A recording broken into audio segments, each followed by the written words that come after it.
Trump's worst rival gives up everything and becomes a TikTok dancer. While the image that Justin Trudeau built over almost a decade in power ends up reduced to a few seconds of dancing behind Katy Perry. The former Prime Minister of Canada was seen jumping in the background of a video posted by the singer to promote the song Watch It Burn in Stuttgart, Germany, recorded after Trudeau left the government and also the parliament. The scene sparked an immediate reaction because it involves the man who faced Donald Trump in trade disputes, called American tariffs very stupid, and accused Washington of trying to weaken the Canadian economy. It also involves the leader who invoked emergency powers against the Freedom Convoy and paved the way for financial blockades, and supported vaccination requirements that prevented part of the population from boarding planes and trains for months. Now he appears smiling and jumping while decisions made under his government are still being debated in the courts and remembered by thousands of Canadians.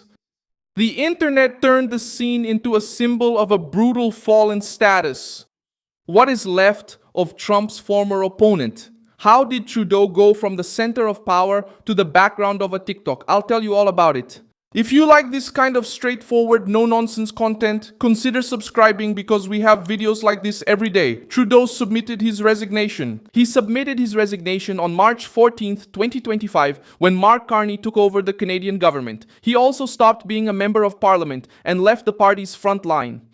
The fall came after severe internal erosion, loss of popular support, and pressure within the Liberal Party. The contrast is significant because Trudeau spent years trying to play the role of Trump's political counterpoint.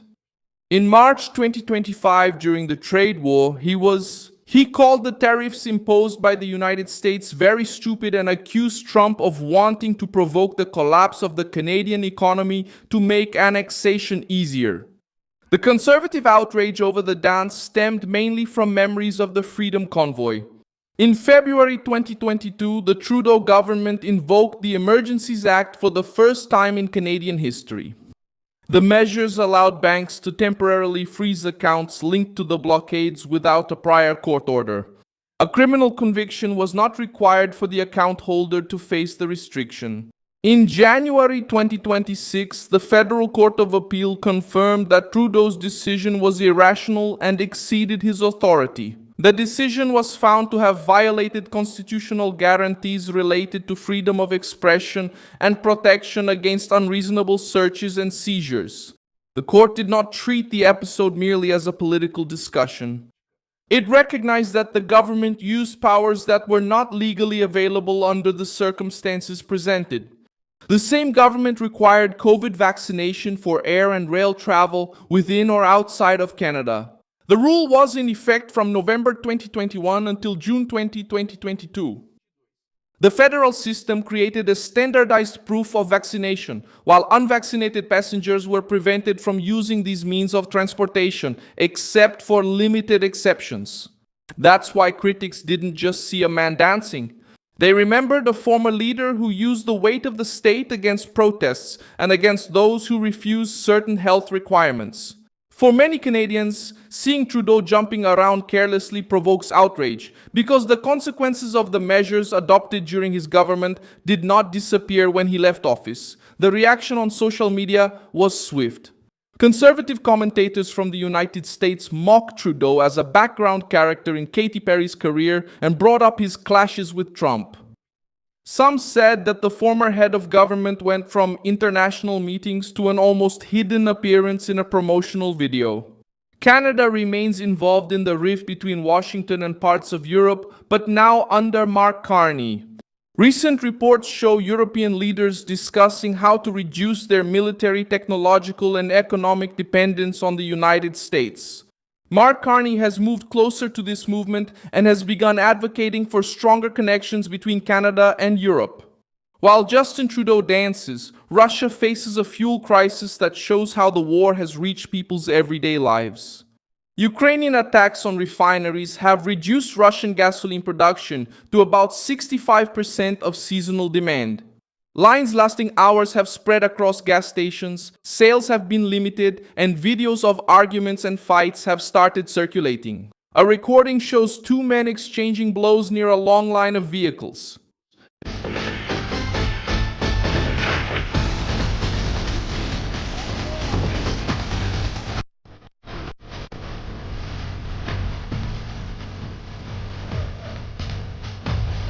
The shortage is real and has led Moscow to ban exports, increase imports, and use internal reserves to try to control the supply. Major refineries have halted or reduced operations after the attacks. The pressure has affected ordinary drivers, transportation companies, and regions far from the main centers. The conflict that the Kremlin tries to present as under control has started to be felt directly at the fuel pumps. Germany linked the gasoline shortage to the war against Ukraine. Maria Zakharova responded with sarcasm.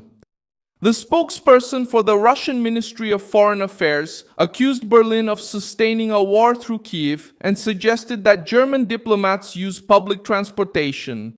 The Russian government may be able to control official statements and attack its critics, but it cannot hide a line of cars stretching across entire streets for long. In the Middle East, the United States kept the diplomatic door open, but set conditions during an emergency meeting of the United Nations Security Council. Tammy Bruce stated that Washington is still willing to negotiate with Iran as long as Tehran stops attacking ships, civilian targets, and violating basic commitments. She also warned that new attacks will receive an American response.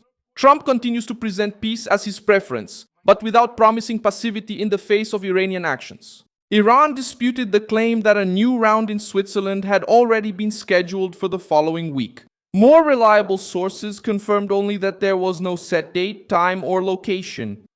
The talks came under intense strain after the attacks on ships and the American military response.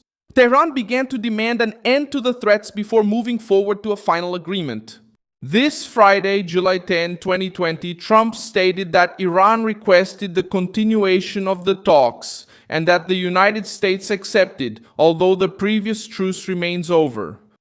Negotiators from Qatar also traveled to Iran to seek a reduction in tension and to prepare conditions for broader talks. J.D. Vance offered another contrast by admitting how power can deform a person. In a conversation with Mike Rowe, the vice president said that other people handle his schedule, do his shopping, cook his food, and organize trips on a Boeing 757 without the usual security lines. Vance stated that when someone turns these privileges into part of their own identity, they risk becoming arrogant and spoiled. The vice president lives surrounded by a structure that can distance him from reality, but he showed that he understands the danger. What my mom would be worried about, and it's something I worry about too, is like my life, man, has been totally transformed. I don't go to the supermarket anymore. People go to the supermarket for me most of the time. Like when I make a meal, I love cooking. Actually, I'm a big baker. I like cooking for my kids on special occasions, but I don't even need to cook anymore because there are a lot of people still willing to make my food.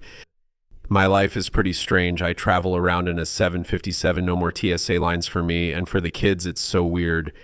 But that can turn into the kind of thing that if you internalize it, you start to become an arrogant jerk. Yeah. And I think that's it. That's what mom would really insist on, which is don't get full of yourself because of this. Acknowledge that it's cool. It's a blessing. Of course, it comes with duties and responsibilities, but she would be very proud of me. I know she would. She would also make sure I didn't get too full of myself.